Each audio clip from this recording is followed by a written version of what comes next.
Hi, my name's Graham Hamer, and I want to tell you a true story. It'll take me just a couple of minutes, but I think it's important you understand something. On Thursday, the 11th of November, 2004, three guys lean against a quiet bar in the east of England and sip at their beers. As often happens when men and beer mix, the conversation becomes somewhat philosophical as they swap stories of their lives.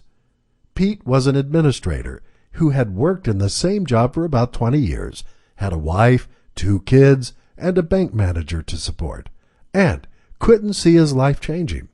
Now, Dave worked on a building site, had been in and out of various jobs, and also had a wife, 2 kids, and a bank manager to support. Dave wanted something better for his family. Jim was a business analyst for an international company. He traveled around Europe and earned a good salary, and it was obvious that he enjoyed the finer things in life.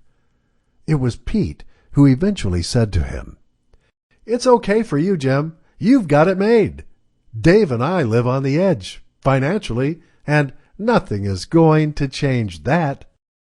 Jim smiled at him and shook his head. "Pete," he said, "you couldn't be more wrong. You can change anything in your life if you want to." "What with? A magic wand?" Pete asked. "No," replied Jim. "You just need to really want to change things." "Well, it's all right for you to say that," said Dave. "Your kids have grown up, and you have a good income. You don't need to change a thing." Jim chuckled and ordered them another beer. When the drinks arrived, he said, "How long have you guys known me?" Pete and Dave looked at one another and shrugged. "About 5 years," Dave said. "Correct," said Jim. "And do you know what I was doing 10 years ago?" The others shook their heads. I seem to remember you telling us you'd been married before," Pete said. "Yeah, you're right," Jim said. 10 years ago I was just clawing my way out of a doomed marriage, but here's the kicker. I left that relationship by relinquishing everything I had ever owned. I walked out of the house at 10:30 in the morning on Friday, the 7th of October, 1994, with the clothes on my back and a suitcase with a few personal belongings in it. "Okay, so you got lucky and ended up with a good job," Pete said. Jim smiled, a sort of goofy smile.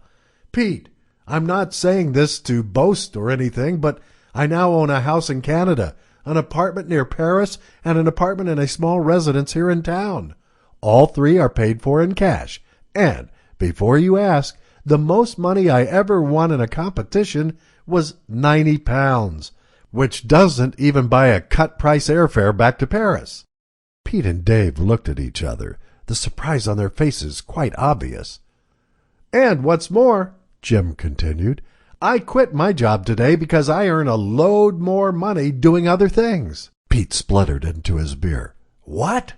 You just gave up that cushy number traveling around Europe and doing almost nothing?" Jim nodded. "My part-time earnings in the last 12 months exceeded £100,000.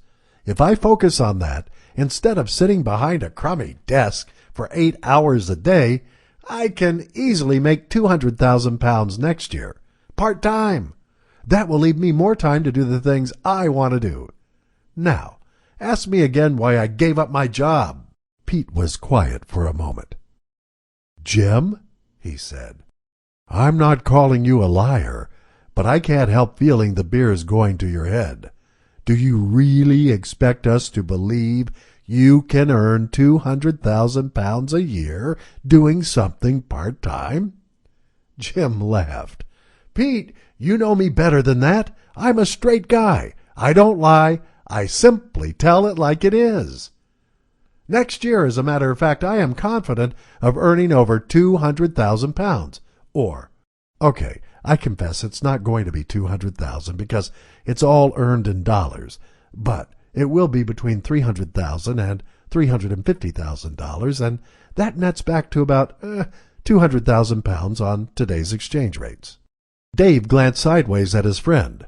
"It's got to be illegal, immoral, or both to earn that sort of money," he said. "It's neither," Jim replied. It's 100% legal and 100% moral. So what's the catch? Dave asked. No catch, said Jim. You just need to want to change, and though it's not rocket science, you still need to learn how to do it. After that, you put into effect the things that you learn. I can help you understand it if you want. Dave and Pete looked at one another and shrugged, then spent the next 10 minutes listening to Jim as he outlined the huge opportunities the Internet offered. Not for us, they both agreed, after Jim had told them that there was a necessary learning curve before they could begin to make serious money. Sounds like going back to school, they said. And anyway, we both have safe jobs, so why risk them? And here the story ends, except they didn't all live happily ever after. There are just 3 more things to add. Number 1. Pete lost his administrator job that he had for over 20 years. He has another job now, but it pays him far less than his previous one. He still has a bank manager to support. His life has not changed for the better. Number 2, Dave is currently unemployed and looking for work. His bank manager is threatening to repossess his home if he can't catch up on the payments. Dave wanted something better for his family, but hasn't got it. Number 3, as of January 2010, Jim has earned substantially more than $1 million from his part-time job. He has time to spend with his new wife, and he has relocated to a low-tax area to avoid handing most of his earnings to the government. Oh, and maybe a 4th thing. Jim did lie, but it was only a small white lie. Jim's real name is Graham. The rest of the story is fact. The moral of this story? I guess the moral is fairly obvious. The 2 guys didn't want change enough.